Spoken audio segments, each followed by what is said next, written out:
Մեթյու Հենրի, ամենօրյա ընթերցանություն, օր օգոստոսի 18։ Տեր, քեզ եմ կանչում, իմ վեմ, լուռ մի մնա իմ հանդեպ,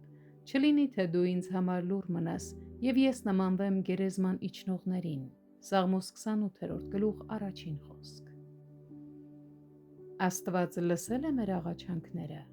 ուրեմն եկեք փառավորենք նրա անունը։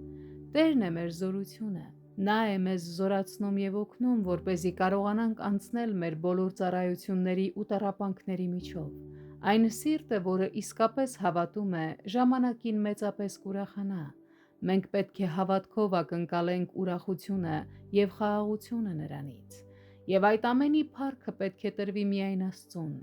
Այսպես պետք է արտահայտենք մեր երախտագիտությունը նրա հանդեպ։ Սրբերը ուրախանում են ոչ միայն իրենց, այլև ուրիշների մխիթարությամբ։ Ուրիշների ուրախանալը չի պակասեցնում մեր ունեցած ուրախությունը, ինչպես որ արևի լույսը չի պակասում մեզ համար, երբ ուրիշներն էլ են վայելում այն, և Աստծո երեսի լույսն էլ չի պակասում մեզ համար, երբ ուրիշներն էլ են արժանանում դրան։ Սաղմոսերգուն ներկայացնում է մի կարճ, բայց ամեն ինչ ընդգրկող աղոթք։ Աստծո ժողովուրդը նրա ժառանգությունն է և թանկ է նրա աչքերում։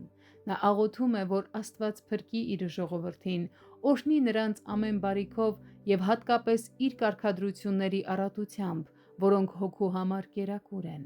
Նա նաև խնդրում է, որ Աստված առաջնորդի նրանց քայլերը և այնպես տնօրինի նրանց գործերը, որ ամեն ինչ բարիքի համար լինի։ Եվ վերջում խնդրում է, որ Աստված հավիտյան բարձրացնի իր ժողովրդին, ոչ միայն այն ժամանակվա իր ժողովրդին, այլև բոլոր գալիք սերունդների իր ժողովրդին և բարձրացնի նրանց մինչև երկինք։ Այնտեղ և միայն այնտեղ է, որ սրբերը հավիտյան բարձրացված կլինեն, այլևս երբեք չեն ընկնի և չեն ընկճվի։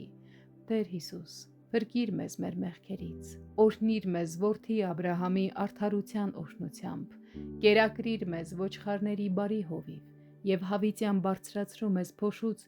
դու, որ հարությունն ես և կյանքը։